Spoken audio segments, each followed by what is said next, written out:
Welcome to the Jesus Show.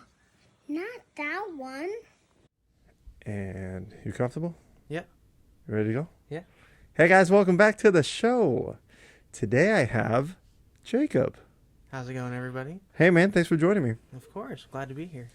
Real quick, before we get into the interview, not mostly interview, it's just talking. Before we do that, remember guys, rate, subscribe to Instagram, The Jesus Show NTO. You can find me on YouTube, The Jesus Show NTO. I should know this by now, but Facebook and TikTok, I think it's The Jesus Show, not that one spelled out. I'm not sure. Allie puts it in the description, so look for that. And anything else? I don't think.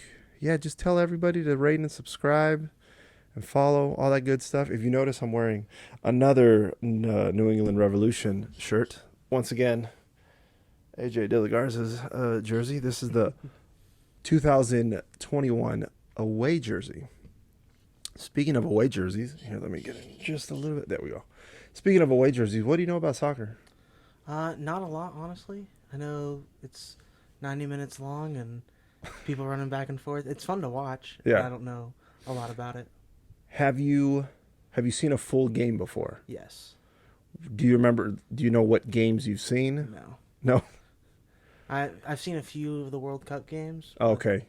But other than that, nothing crazy. Did you ever play soccer growing up? When I was like 3 years old. Yeah. And, you know, everybody was yelling at me because I was running the wrong way. I was glad I scored a goal, but it was in my own goal. So. Nice. Hey, you know what? As long as you scored, that's all that matters. So me and Jacob met. How long ago have we met now? It's probably been about 7 months, 8 months. Okay. So Jacob lived here in the apartment complex that we currently live in. He lived really close to the dog park that we always go to. And when we first met you, you only had Opie. Yeah. And the boys, and I think I've said this before in other episodes, Opie and the boys got along fantastic. And then one day Apollo went, I'm going to be an asshole and I'm going to go after Opie. So we stopped being able to have them both at the park, even though when we would go, then we were able to have Thanatos inside. Mm-hmm. But then I would just walk Apollo because Apollo's head was, I don't know where. So that was fine. And then you guys got Jax, and he's a husky. Yeah, all purebred husky. Okay, all okay. white. Adorable. So then at that point, every time Jacob would be in the park, we would walk around or go find something else to do. And then vice versa. If we were in the park, we'd go somewhere else and use the bathroom and come check on and see if you guys were there. We'd always say hi to each other, but it just sucked that we couldn't have our dogs, inside playing with each other. So that's how we met. And then you're on your way where? Wichita Falls, Texas. Yeah, okay. So the first time you said Wichita, all I heard was Wichita. Mm-hmm. And I went, oh, he's going to Wichita, Kansas. And then you said Texas, and I went, there's a Wichita in Kansas? Like, okay. So Jacob is in the Air Force. Yep. How long have you been in the Air Force? 7 years. Okay. And some change, but. Okay. Yeah. And where did you start when you went into the Air Force? So I went to basic training in Texas. I went to 2 different technical schools. One was in Biloxi, Mississippi, and the other one was in Wichita Falls, Texas. Then I went to... Oh, that's right, because you said you've been there before. Yeah. Okay. And then I went from there, I went to England, and I was there for 3 years. And then after being there for 3 years, I came to Las Vegas and getting ready to leave again. So. How long were you? You weren't here in Vegas very long. 3 years. Oh, you were here for 3 years. Yeah. Oh, why did I think? I don't know why I thought you were only here for a year. Maybe because that's all we've known each other. Really. Yeah, I guess that kind of makes sense. Anything before me doesn't matter. It matters now that I know you. When you were in England, how was that? It was amazing. Yeah. That's where I watched a majority of soccer. Okay, yeah, of course. Yeah, everybody there was watching it, and I was trying to get with any females that I could, so most of them are watching soccer. And You have to. Yeah. That's like at one point in my life, I thought, like, I've never been a fan of football, right? You know, I watch it because my friends watch it and they like to. And, you know, I watch the Super Bowl because of the drinking and the food. And I remember a couple times, very briefly, did I date some girls that were really into football. I was like, oh, yeah, no, I really like football. Like, football's really cool. And then towards the end, I was like, I can't do this. It's fucking boring. Like, I'm sorry. I can't. I was just trying to get in your pants. My bad. But, yeah, I definitely understand that. So you don't remember ever watching a particular team? I believe Messi was on one of the teams. Okay, so Barcelona. Yeah. He's been at Barcelona forever. Okay, and then there was somebody else, and I want to say he played for Manchester, but I could be totally Maybe Ronaldo? wrong. What's his last name? His last name is Ronaldo, but it's Cristiano Ronaldo. I think so. That sounds familiar, yeah. I'm only guessing because those are the two biggest names in soccer now. Even when Cristiano was with Manchester United, he was coming up, so a lot of people were looking at him. And then, you know, now obviously he went to Real Madrid, and then now he's with Juventus. So I mean, he's one of the best. He's arguably one of the best. I guess I have to put that in there. Aside from that, do you have any cool stories about living in England? Where particularly were you in England? I was 2 hours north of London. Oh, okay. So, like an hour outside Cambridge. Yeah. I could go to Cambridge on a Saturday night and then, you know, get fucked up as much as I want to. And then come back? Sleep on the street and then come back the next morning. Oh, shit. Yeah, it was a good time. How would you get there? Like the train? I would drive a lot. That's why I was sleeping on the streets. Oh, okay. I would catch the train back if I ever took the train there. Yeah. But I was like, well, my car's here, and I got to drive home. So. Yeah. But I was like, I can't drive drunk. So Obviously. I'm just going to sleep on the street right here. And, you know, I'd sleep for like maybe an hour and a half, and I'd be like, oh, I'm sober now. Yeah. Obviously not. And then I'd get in the car and just be on my way. Damn, that's crazy. That's pretty cool. Like, obviously I shouldn't say obviously. I've only ever done things like that.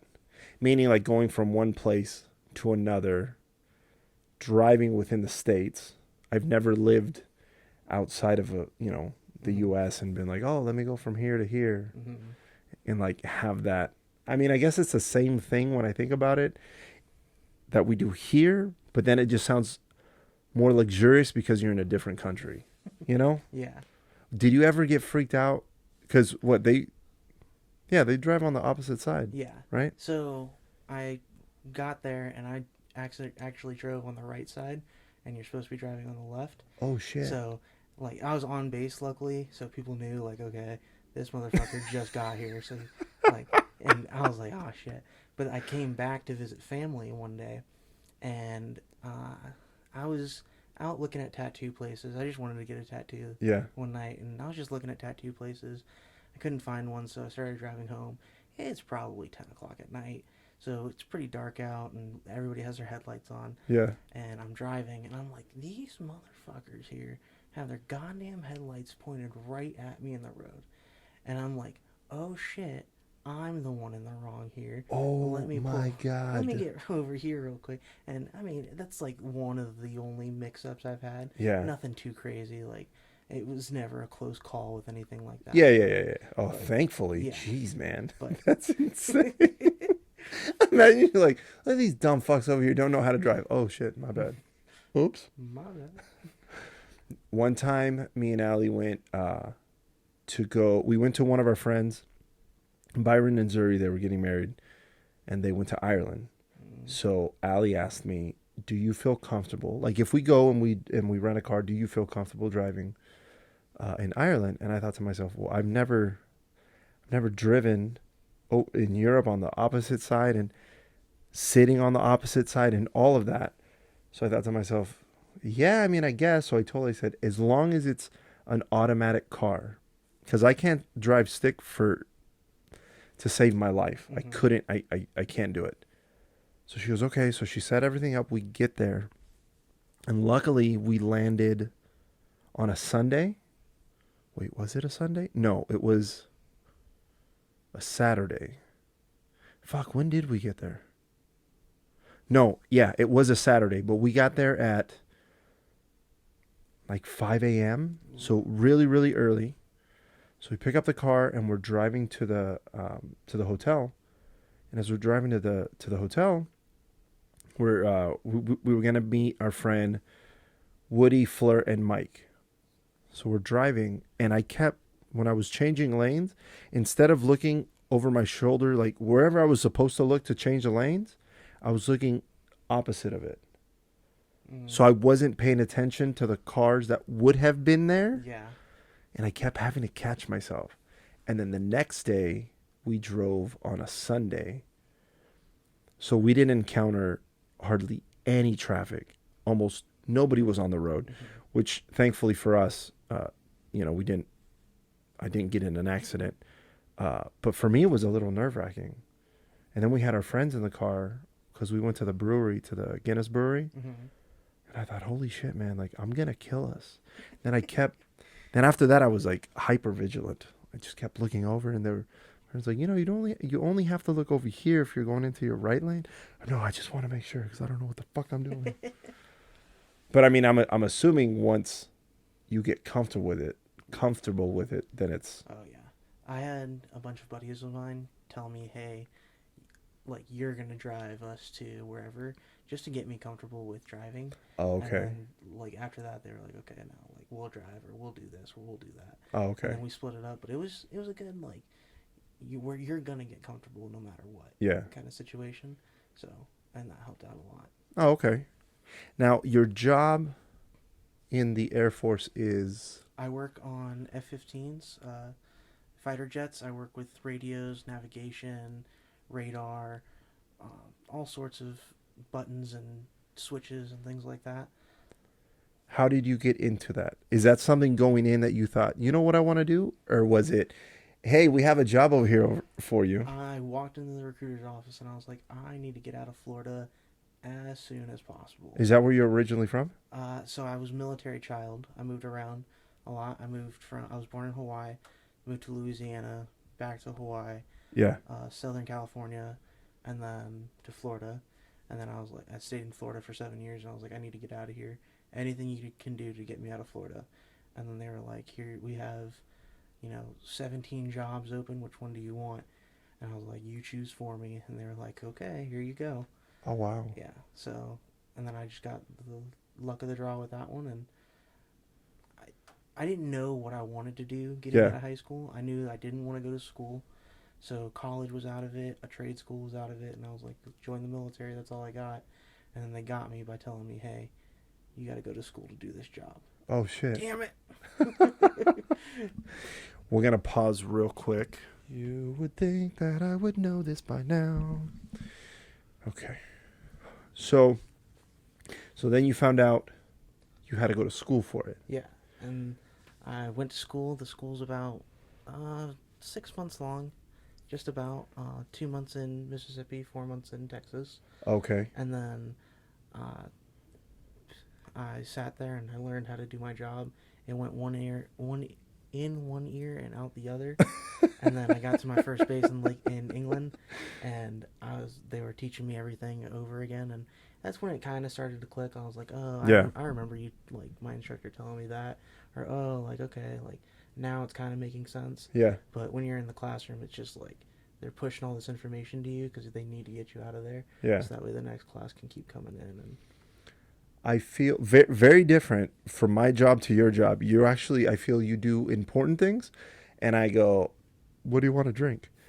But when I was going through training, I kind of felt a little bit like that, to where some of the information was here, and I didn't necessarily grasp it until I was doing the job. And it's more on the job training, but I mean, it's not like they're gonna throw you out into any job and just be like, yeah, just go out there and learn it. That, you got this. It's fine. Don't worry about it.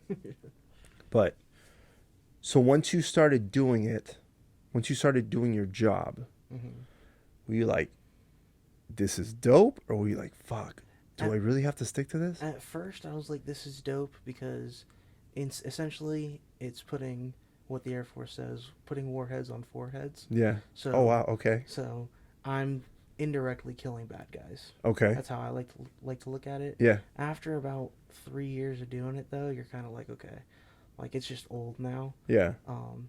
Especially if you're not doing it in like a deployed area where you actually see jets go up with missiles and bombs and all the other cool stuff, and then come back with nothing. Yeah. But right now, I mean, like, it's nice to see like, oh, okay, like I'm train here. We train pilots how to do that stuff, Mm-hmm. but over there, they're just up in the air playing laser tag pretty much.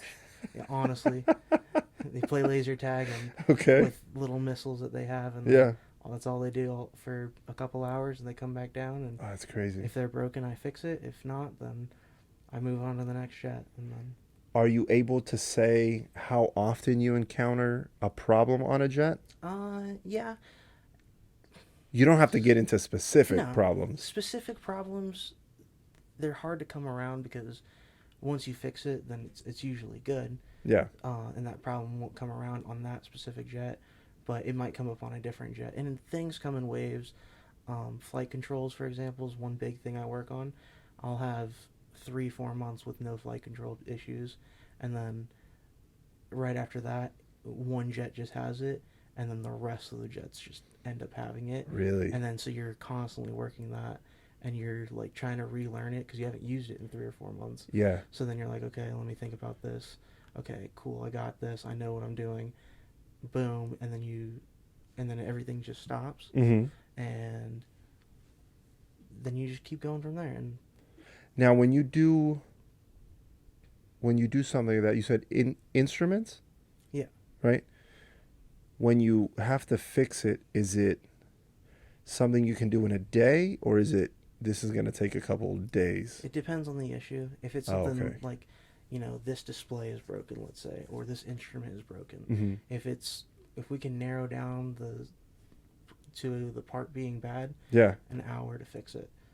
Oh, okay. That's not bad. Yeah, but if So I guess it's, again, I'm making a lot of, I think the word I want to use is correlations Mhm. between your job and my job. Very different. Mhm. Again, I want you guys to know that I understand that it's very different, vastly different. But then I guess it's just like there's things on the plane where, we get on and then the mechanics or the captain says, oh, it's a no-go item, we can't go. Or, oh, they're going to fix it in 15 minutes. So just, that's a lot. so that's really all it depends on. Yeah, that's a lot of our stuff. Oh, okay. If it's something that we know the pilot can fly with it being broken, Yeah. then we're like, take it up one more time, and then once you come back, we'll fix it then. Oh, But okay. we'll have the part ready. We'll have everything we need ready for it. So all you have to do is pull in, shut the jet down, and then we're on it right there, fixing everything. But if it's something that we already know, like, hey, this is what's going to be the fix. Yeah. All we have to do is change it out. It's going to take us 20 minutes to do. We'll do that real quick and then swap it out. Oh, okay. But there's also things that when we don't know what's the problem, that's when it takes a couple weeks to fix them. Yeah. We're just shooting wires or testing continuity between wires, making sure nothing's broken in the system. Oh, I remember that story you told us when we were at dinner. That was good. So a lot of it seems mundane after doing it for 7 years. Yeah. So you get tired of it and you're like, okay, this is getting old. And that's when you would think, okay, this isn't cool anymore and things like that. Yeah. But starting out, the first year for sure, is where you're like, oh my God, like, this is so awesome. Yeah. Yeah. Yeah. That's really cool. I was going to say, Jacob also, so I just had Allie's dad on the podcast, and he used to be a chief deputy coroner, and there's stories that he can't tell or that he won't tell on mic. He'll tell them off mic. And I want to tease you guys a little bit. There's a couple stories that Jacob has told us, that has shared with us, that definitely he can't say them on mic. But if you ever do have a chance, if anybody meets him if you talk to him, he may divulge. I'll give you every piece of information I can give you. Man, it is some good shit. Especially the one you told us. He told us a couple stories. We went to dinner. What was it? Last week, I think it was. And he goes, "Hey, you guys want to know something?" Yeah, duh. You know me. I want to know everything. So he shared a couple stories, and one in particular, man, that shit was wild. Whoa. Because at one point, because you said, fuck, what am I trying to say? Which story is it? The one when you were working well, you didn't say the barracks. In the dorms? In the dorms. And the guy came out. Oh, okay. There was two stories. I'll give you the chick in the car story. I think you guys will like this one. Okay. So, I'm gonna leave names out for obvious reasons, but so there was this one girl I was in school with. She was a few classes ahead of me. It wasn't a big deal, but she in tech school you get these little lanyards on your arm, and they just mean different things. Like, certain colors mean different things, and whatever else. This one, she had a leadership role, so she had a certain color rope and whatever. And she goes to, she meets up with this guy, and they're talking, having a good time, and they decide, oh, like, let's sneak away into my car, and let's get it on. So they're having some sexy time. So they get it on in the car, and apparently the dude was doing her from behind, and he used the rope to wrap around her neck and choke her. And so she walks into they both walk into the office. They're all giggly and stuff, and somebody notices the marks on her neck, and she says, like, she immediately starts acting drunk so she doesn't get in trouble. Oh, that's right. Yeah. And and the other guy just was like, they messed over the other guy. They were like, you can't be doing this to people when they're drunk. It's considered rape, and they hit him with the whole book. So I think it's not funny for the guy, but it's funny to think about, like, you're walking by a car and you see somebody getting railed out and they're being choked with their own leadership rope or whatever. It's just something, like, I think about. Yeah. So that was one of the stories Jacob shared with us, and I was like, word? And he goes, yeah. The second part to the story is fucked up because, because what you said, the Air Force has a zero tolerance? Yeah, the Air Force has zero tolerance for sexual assault and sexual... Which, that's how it should be. Yeah. But it just sucked how she was like, I don't want to get in trouble. So you're going to get in trouble. Oh, man, that just sucks. But before that, it was funny. Mm-hmm. And then he told the second part, and I'm like, goddamn. That was good. And then, the other one was crazy. The other story was just crazy. So now, your new job, are you able to say what you're doing? I'll be an instructor for people coming in, and gonna be doing my job in the Air Force. Yeah. So I'll be teaching them, like, this is what an F-15 is. This is what this component is. This is what that component is. This is how this system works. And when Jacob started telling me what he was going to be doing next, I told him I had a whole idea of what it was. I felt like I imagined Top Gun, right? So I told him, okay, picture this. It's 5:55 in the morning. You're looking out of your office, and you have the glasses on, and the sun's just peeking over. It's about to come, and he's looking at his class, new recruits, I think is the word I used. He's looking at the new recruits, and he's just thinking, you sons of bitches. So now he walks out into the tarmac, and he has, his bomber jacket, his glasses, he has his military hat on, and he's like just kind of looking at everybody, and everybody's at attention now because Jacob just showed up, right? And he's like, you maggots don't know shit. You guys are I'm going to teach you everything you need to know. And then as time goes on, at one point Jacob's like, you guys are all fucking stupid. And then at one point, almost graduation time comes, and you're like, they're not gonna make it. They're just a bunch of dumbasses. And you tell them that. And then they graduate. Everyone graduates. He starts crying. I didn't think it was gonna happen. Exactly. Yeah. And then I go, Am I halfway right? Am I right at all? And he goes, no, 100% no. You're close. There's a lot of things that are not there. We have an actual classroom. I'll be walking into it, and they have to stand up and everything like that. But I can't, call them stupid or. Yeah. But I can sit there and Do one of those.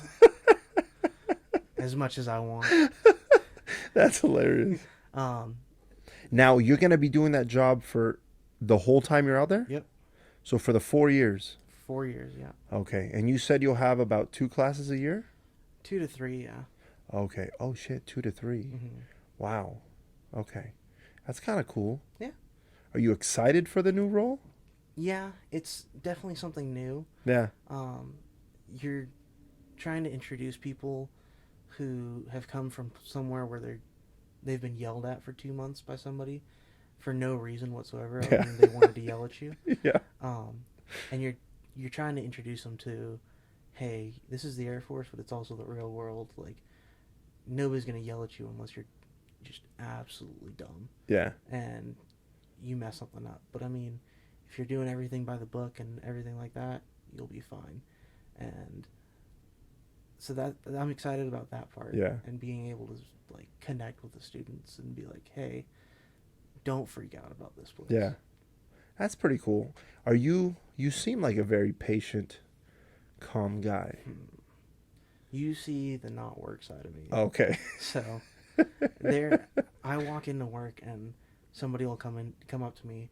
I'm not even there for 30 seconds, and they're like, hey, like, this is what's going on, what do you think? And I'm like, get the fuck away from me. Like, I still have eye boogers. Yeah, yeah. I'm like, oh, screw off. That's another thing. For a while there, you were doing the graveyard shift? Yeah. I mean, I guess I've done graveyard shift flights at night. Mm-hmm. But I mean, I don't feel like it's that bad for me. But for you to have to like sit around, because I think there's been times where I've asked you like, what do you do? And you're like, I just wait until, like planes take off and come back. But they don't normally do it at night, do they? So at night we have to get the jets ready to fly in the morning. Oh, that's what it is. Okay. So for us, we throw a couple things into the jets and we, make sure they're all ready, but we don't have a lot to do. If there's 10 jets flying, which almost never happens at this base, it takes me an hour and a half. Okay. But if usually here there's 4 jets, so it takes me 30 minutes maybe, and that's me taking my time walking around. So if there's nothing else going on for the rest of the night, I go out, I do those things for 30 minutes, and then I go back inside, and then I take a nap. Tax dollars hard at work here. Or I'll play cards, I'll watch a movie, or... So it's more you're trying to fight boredom. Yeah. That's if there's no work going on. Yeah. But a lot of times people are turning over stuff. They're like, hey, we didn't get to this, or hey, we didn't get to that, or all you need to do is run this up for us. And we're like, okay, that's fine. So we'll go out and do that stuff, and then we've realized, oh, hey, the shift before us or the shift that's going to come in after us screwed everything up. So now we got to fix it and make sure it's ready for the pilot, so that way he's not looking at the forms being like, this doesn't look right here. And then because I would assume even a military plane, a jet, has a logbook, right? Yep. Because I know, because we have logbooks for all our planes. On the commercial side, I would only assume that all planes have a logbook. Yeah. Just so you can see what's going on, what's the problem, what's not the problem. Yeah. So we have, we call them forms. It's just a big black binder full of all sorts of different forms, and then there's Oh, okay. one section of it tells you like this is what's wrong, like each discrepancy. So like oil leak, or this system's messed up, or I'm not getting cold air, or canopy's cracked, and it tells you. And then on the right next to it, you can see that there's a discrepancy or a corrective block. Yeah. So for a cracked canopy, replace canopy or anything like that. And then the pilot sees, okay, this is what's wrong with this jet. Yeah. Now I know what's going on, and now I know what I need to look out for. Oh, okay. Yeah, I guess that makes sense. Not I guess. That makes sense. Hey man, thank you for being on. This week is just going to be a short episode. But thank you for doing this. I really appreciate it. I wanted to have Jacob on because when we met him, I was like, you guys are really cool. And when you told us that you were leaving, we got sad because it's always been a pleasure to see you around the complex. And just every time we talk, I mean, even when the dogs, like when we were in the dog park, Allie would be paying attention to the dogs, and me and Jacob would just chop it up the whole time. We'd be out there 2-3 hours. Just sometimes. story after story after story. And then, you'd be telling me about, oh, this is what we did today. And, he'd ask me flight attendant questions, and I'd ask him, jet mechanic questions. And I was like, hey, what can you tell me? What can't you tell me? So I wanted to share somebody that I've met and I thought was cool with you guys, just to know a little bit about him. And good luck out there in Wichita Falls, Texas. See, I got that shit right.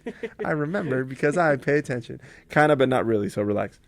But maybe next time I interview you, maybe you'll have a class or two under your belt. Yeah. And then maybe we can do a Zoom interview, and then I can be like, okay, now tell me how it is. That'd be awesome. That'd be awesome, man. That'd be great. Thanks again. Hey, guys. Remember, YouTube, Instagram, the Jesus Show NTO, YouTube, the Jesus Show NTO, TikTok and Facebook, the Jesus Show. Not that one. Tell your mom. Tell your dad. Don't tell your cousins, especially the fucked up cousins. The good ones, fine. Bad ones, no. Fuck them. And yeah, thank you for watching, and we'll see you next week. See you next week. That's done. We're done. All right.